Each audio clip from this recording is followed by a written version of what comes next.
Muchas gracias, presidente, con su venia, compañeros y compañeras.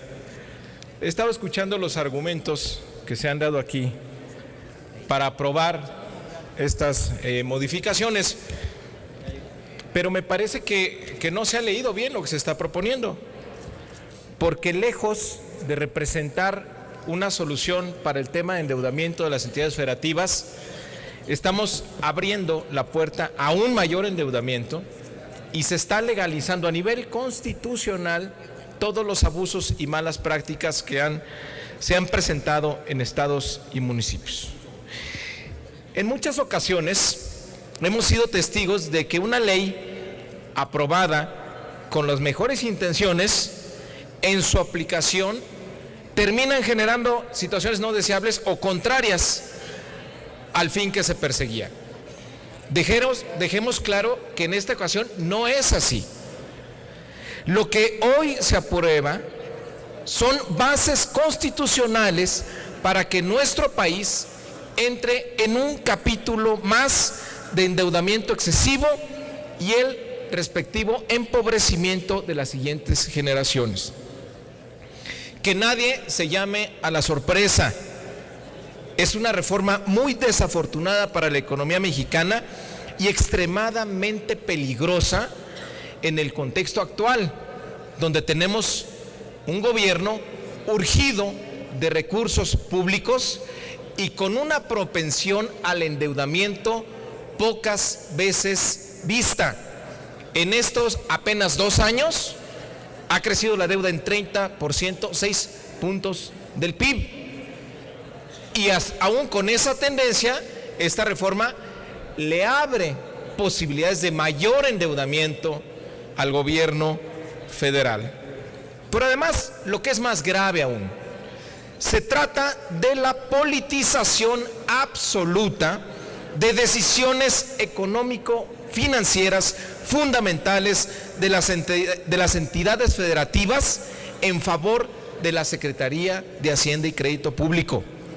Esa es la anulación de facto de la autonomía financiera de los estados y municipios y el encumbramiento de una mega Secretaría de Hacienda con un control político insospechado. ¿Cuánta deuda, señor gobernador? La que usted diga, señor secretario. Déjenme ponerles un ejemplo de lo que va a pasar en todo el país. He puesto varios ejemplos de lo que me pasó a mí como secretario de Finanzas al enfrentar un modelo donde la decisión de endeudamiento es una variable política y no financiera. Como ustedes saben, la deuda de la ciudad la aprueba el Congreso de la Unión y todos los años es un chantaje permanente de cuánta deuda se va a aprobar. Adelante, senador Penchina. Estas son las memorias de Cuauhtémoc Cárdenas. En uno de los capítulos donde habla a su paso por el gobierno de la ciudad, permítanme leerles un pasaje. El 30 de diciembre, pasadas las 8 de la noche, recibí una llamada de Francisco Labastida, secretario de Gobernación. Hablaba por indicaciones del presidente para decirme que no avanzaba el Congreso en la aprobación del monto de endeudamiento solicitado por el gobierno del Distrito Federal, que en esa situación se había hecho un acuerdo con un partido, no quiso mencionar al PAN, que bien sabíamos los dos de cuál se trataba, para aprobar una cantidad mucho menor a la solicitada. Elevar esa cantidad dependía de que se hablara con ese partido para llegar a un acuerdo político. Le respondí, dice Cuauhtémoc Cárdenas, que el gobierno del Distrito Federal requería de esos recursos para sus programas de obras públicas y no tenía nada que ofrecer a cambio de que se le aprobara el Congreso, con el voto, entre otros, de los diputados de Acción Nacional. Y le pregunté cuál sería su propuesta. Me contestó que se llegara a un acuerdo político para que Andrés Manuel, presidente del PRD, no hablara como hablaba del presidente, sobre todo por el asunto del Fobaproa. Y que Porfirio, coordinador de los diputados del PRD, hablara con más respeto de los diputados de otros partidos, lo que evidentemente nada tenía que ver con las finanzas de la ciudad. Una hora más tarde volvió a comunicarse conmigo. Me dijo que había hecho los sondeos y no era posible cambiar las decisiones, que podríamos conversar en enero y ver si en un periodo extraordinario del Congreso pudiera replantearse la cuestión, pero antes había que construir un clima de entendimiento y de buenas relaciones.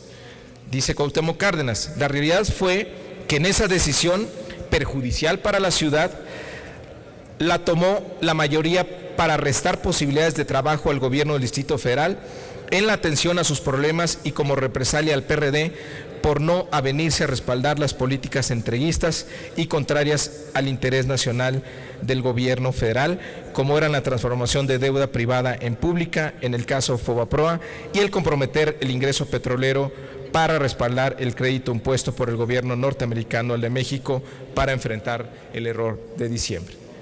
¿Qué ejemplifica esto? ¿Qué pasa cuando una decisión económica financiera se convierte en una decisión política? Ese es el modelo que están a punto de aprobar para todo el país. Que el secretario de Hacienda decida cuándo da garantías a un endeudamiento de una entidad. Y aquí lo lamentable es que el debate en el Congreso se fue con la finta. Pensaron que lo fundamental era discutir quién intervenía en ese proceso, si los diputados o los senadores, cómo se respetaba más al federalismo. Error, ese no era el debate, porque no sé si han leído bien, pero en lo que va a participar la famosa comisión bicameral, no es en el seguimiento y fiscalización de la deuda, es en el programa de ajuste a las finanzas, la estrategia de ajuste para fortalecer las finanzas públicas de los estados, plantada en los convenios que pretendan celebrar las entidades con el gobierno federal para obtener las garantías. A ver, ajuste aquí en China son más impuestos o menor gasto. Eso es lo que va a monitorear el Congreso, no el ejercicio de la deuda. Por favor, que se lea bien el artículo 73.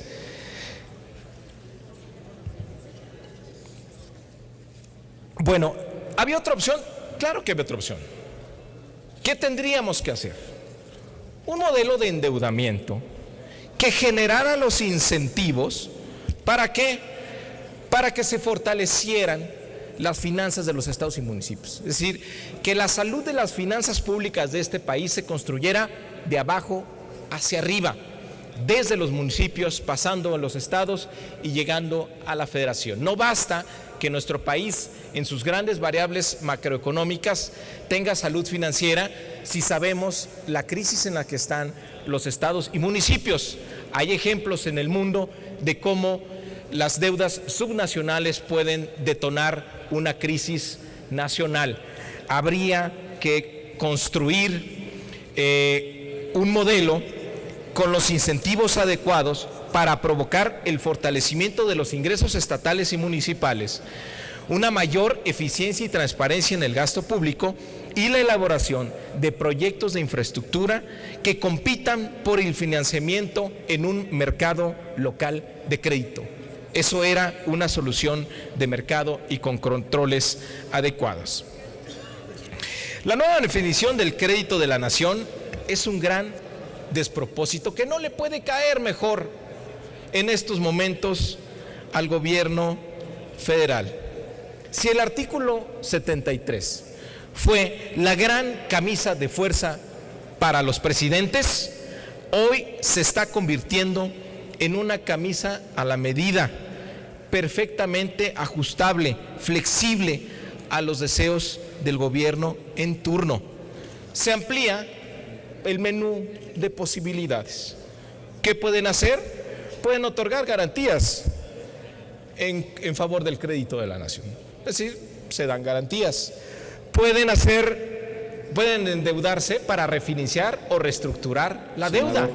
Eso sí, a las mejores condiciones del mercado. Senador, le pido se encamine a concluir su intervención. Presidente, ¿ha tenido tolerancia con los demás? Sí. No sé cuál es el... si le son molesta 5 mi minutos, participación llevamos o... 10 minutos. Le pido 2 minutos. ¿Tiene alguna pregunta? Encamine su intervención a concluirla, por favor. No, ¿cómo que ha concluido? No, encamine su intervención a concluir. Yo sé que es molesto lo que estoy diciendo, presidente, pero es importante que quede testimonio. Bueno, el menú de posibilidades ahora en la deuda. Puede el gobierno federal otorgar garantías, cosa que no estaba en la Constitución. Puede ahora refinanciar y reestructurar y tomar deuda en estas operaciones, cosa que no estaba en la Constitución y obligaba a que todos los refinanciamientos y reestructuras costaran menos para no endeudarse. Y ya ahora se va a poder tomar deuda, aunque ya no vaya destinada a la ejecución de obras que directamente produzcan un incremento en los ingresos públicos. En lo que toca al artículo 117, que es el caso de las entidades federativas, a ver, yo no sé cómo están leyendo este artículo, pero es exactamente lo contrario a lo que se ha dicho aquí en tribuna. Hay un mal diagnóstico. ¿Por qué se cometieron esos excesos en los estados? Por la falta de transparencia. Porque a la fecha los contratos no son públicos.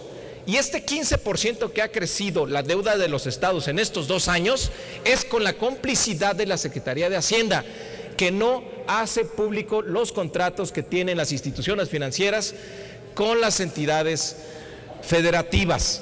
Y eso es una decisión, no se necesita reformar la Constitución para que eso ocurra. Que se va a eliminar el endeudamiento de corto plazo, falso. Que se va a eliminar el endeudamiento de proveedores, es absolutamente falso. Se está legalizando a nivel constitucional el endeudamiento de corto plazo. Y se pone la ilusión de que este deberá pagarse 3 meses antes de que concluya el gobierno. Pues esa medida verdaderamente es ridícula, puede ser brincada muy fácilmente. También decían que se va a acabar, la deuda oculta del sistema de pensiones. Falso. Se está abriendo la posibilidad de que fideicomisos de las entidades federativas puedan tomar deuda. ¿Y cómo se hace la deuda en los sistemas de pensiones? Precisamente en fideicomisos. ¿Qué vamos a ver de aquí en adelante? Que van a sacar de closet sus fideicomisos y los van a convertir en deuda estatal. ¿Qué vamos a ver de aquí en adelante? Que ya hay base constitucional para que todos los endeudamientos de corto plazo se registren como tales. De verdad, con esto vamos a corregir los excesos que se han cometido. Me parece que vamos en sentido contrario. Creo que había otra solución. Creo que debimos de haber puesto los incentivos adecuados a que esto se corrigiera y a que tuviéramos una solución federalista, pero además en favor de las finanzas nacionales. Muchas gracias, presidente. Gracias, senador.